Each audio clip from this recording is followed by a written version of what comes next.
नमस्कार। खबर मध्य प्रदेश के खास कार्यक्रम वादा तेरा वादा के अंदर अब हमारे साथ हैं राजकुमार जी मेव, जो मंडलेश्वर महेश्वर विधानसभा से भारतीय जनता पार्टी के प्रत्याशी हैं।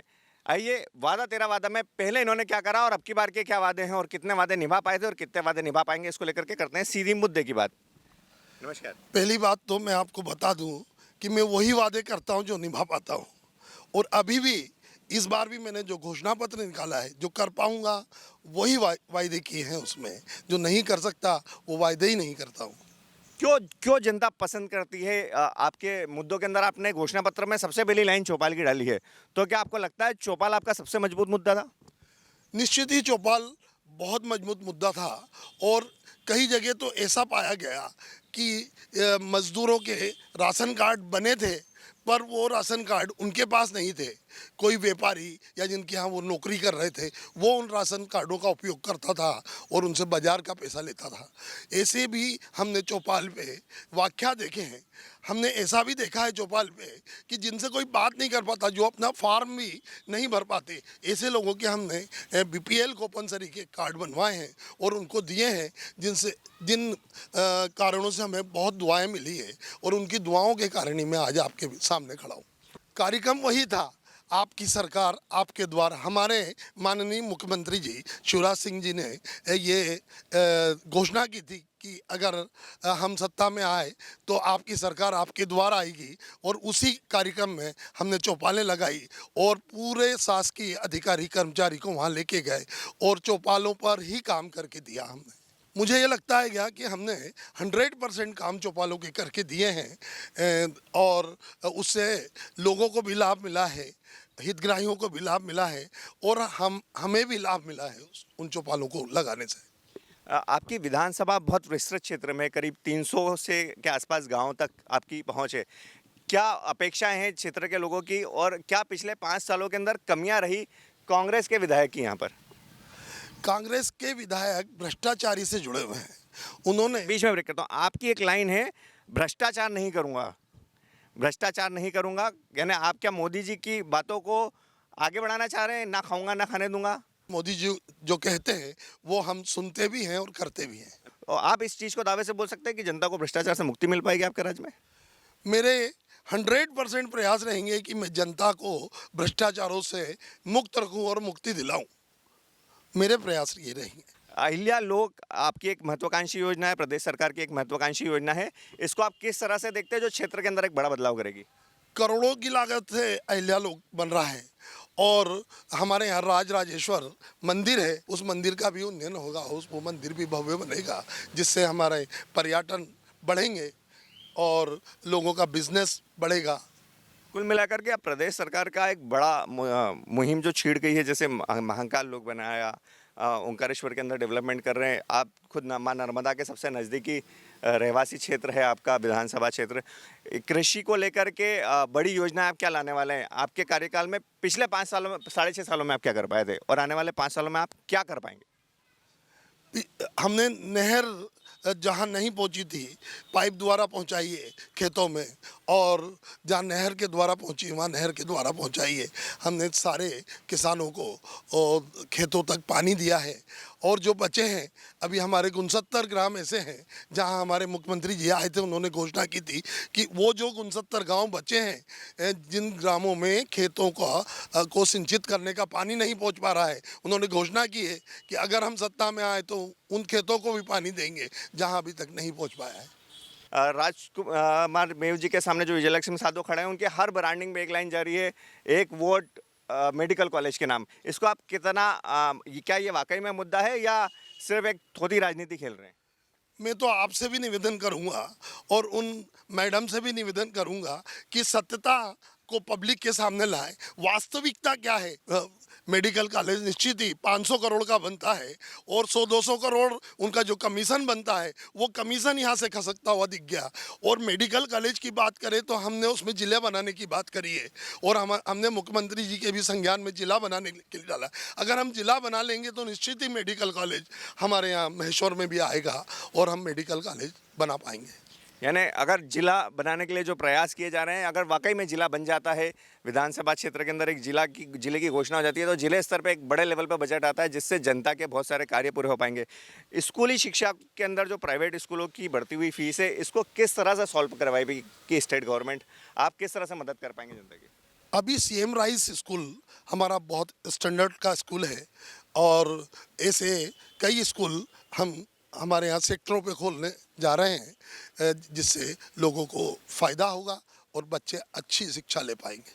महिलाओं के उन्नयन को लेकर के शिवराज सरकार ने 1250 से 1000 रुपये से शुरू कर आप 1250 हो गए, 3000 तक की घोषणा करते हैं। क्या यह आर्थिक जो नीति शुरू की है, इसको आप जरूरी मानते हैं? और इसके अलावा अगर ये जरूरी है, तो क्या इसके अलावा उनके व्यक्तिगत रोजगार, स्वरोजगार के निर्माण को लेकर के कोई योजना रखी है आपने? मैं आपको बता दूं, पिछली जिन सरकारों ने 65-70 वर्ष राज किया, उन्होंने महिलाओं की ओर कभी नहीं देखा। हमारे प्रधानमंत्री जी आए, उन्होंने उज्ज्वला योजना निकाली और महिलाओं की तरफ ध्यान दिया। उन्होंने शौचालय योजना निकाली और महिलाओं की तरफ ध्यान दिया। और हमारे मुख्यमंत्री जी ने लाडली बहना योजना निकाली और महिलाओं की तरफ ध्यान दिया। उनको अगर खर्च की आवश्यकता होती तो या तो वो पति का मुंह ताकती थी, और या फिर सास का मुंह ताकती थी, या घर में किसी वरिष्ठ का मुंह ताकती थी। अब 1000, 1500, 2000, 3000 का खर्च वो स्वयं कर सकती हैं और स्वाभिमान से जी सकती हैं। ऐसा हमारा ध्यान था, इसलिए ये योजना बहुत कारगर सिद्ध होगी और मुख्यमंत्री जी को मैं बधाई देना चाहूँगा कि इतनी शानदार जानदार योजना उन्होंने मध्य प्रदेश को दी। यानी बतौर भाई मुख्यमंत्री जी ने ऐसा प्रयास करा है कि उनकी बहनों को जिया जी की ओर या ससुर जी की ओर ताकने की जरूरत ना पड़े, जो छोटा मोटा उनका व्यक्तिगत निजी खर्चा होता है वो निकाल सके। जनता आपको पसंद करती है। कुछ लोगों ने ऐसा बोला है कि आपने स्वास्थ्य सुविधाओं के लिए उनको इंदौर तक मदद पहुंचाई है, तो क्या यह सुविधाएं उनकी जारी रह पाएगी? और आने वाले समय में जो आपका खरगोन में मेडिकल कॉलेज आ रहा है, जो आपके सबसे नियरेस्ट होगा, उसके लिए यहाँ से कोई मेडिकल ट्रांसपोर्ट फैसिलिटी शुरू करने की प्लानिंग, या उनको अपने जिम्मेदारियाँ खुद को ही निभाना है, 108 ही लगाना है? नहीं, निश्चित है कि हम इस ओर भी ध्यान दे रहे हैं। हमने शासकीय अस्पतालों में उनको सेवाएं दी है, और शासकीय अस्पतालों में जो सेवा लेते हैं वो थोड़ा सी मध्यम वर्गीय होते हैं, जिन्हें शासकीय अस्पतालों की सेवा लगती है, और उसमें मैं मदद शुरू से करता आ रहा हूँ। पिछले 30 सालों से मदद कर रहा हूँ। अगर उनका एडमिशन नहीं हो पाता तो मैं अस्पतालों में एडमिशन कराता हूँ, और अगर उनका इलाज सही रूप से नहीं हो पाता, वो इलाज से संतुष्ट नहीं हो पाते, तो मैं कोशिश करता हूँ कि डॉक्टर से बात करके उनको इलाज की ओर से संतुष्ट कराऊँ।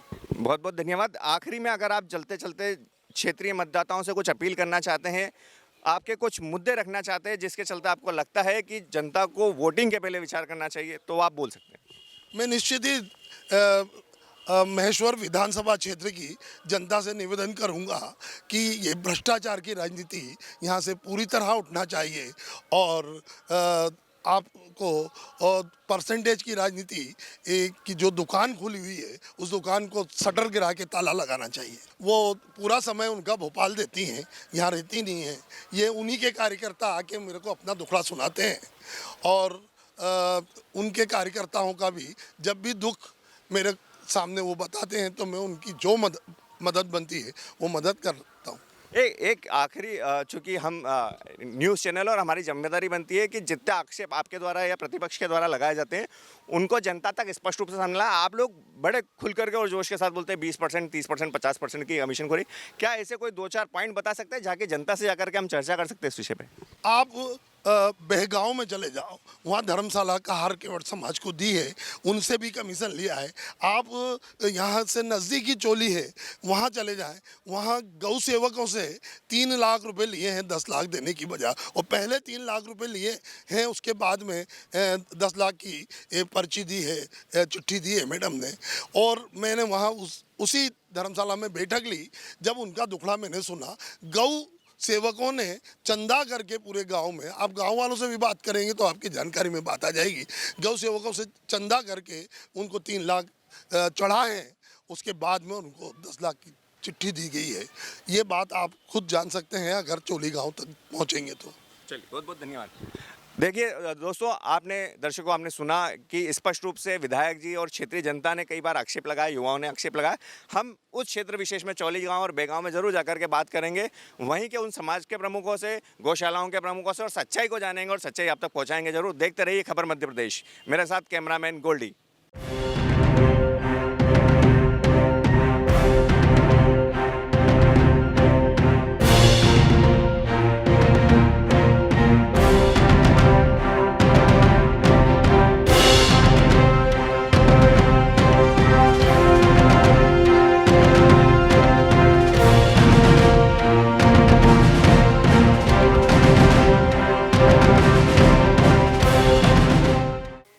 नमस्कार। जैसा अभी हमने हाल ही में राजकुमार मेयर से सीधी चर्चा में उनके मुद्दे जाने और उनसे विधानसभा के बड़े मुद्दों पर बात करी, तो उन्होंने सीधा सीधा आरोप लगाया था उनके प्रतिद्वंदी विजय लक्ष्मी साधो के ऊपर।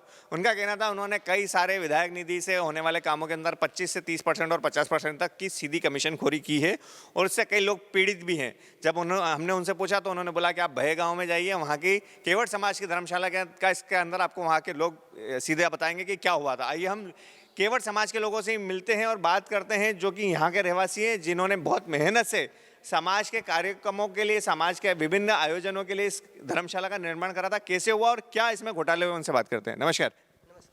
क्या नाम है आपका? गौरी शंकर केवट। कहाँ के निवासी? बेगांव। भय गाँव के निवासी है।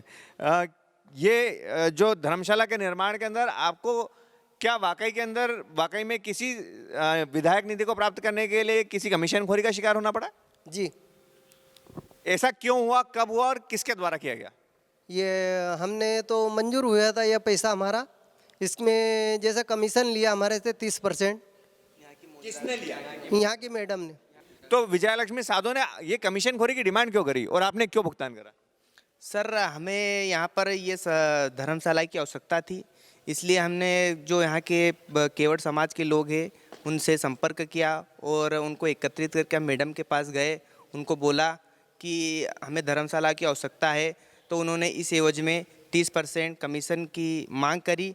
और हमें ये लगा कुछ पल के लिए कि चलो आज 10 लाख रुपए मिल रहे, 3 लाख रुपए देने पड़े तो देने, इसीलिए हमने वो भ्रष्टाचार हमने एक्सेप्ट किया और 10 लाख रुपए का चेक उन्होंने दिया और 3 लाख रुपए हमने उनको कमीशन के तौर पर दिए। उस समय हमारा काम ये रुका हुआ पड़ा था, तो इसलिए हमको मंजूर काम को 1 महीना काम भी रोकना पड़ा।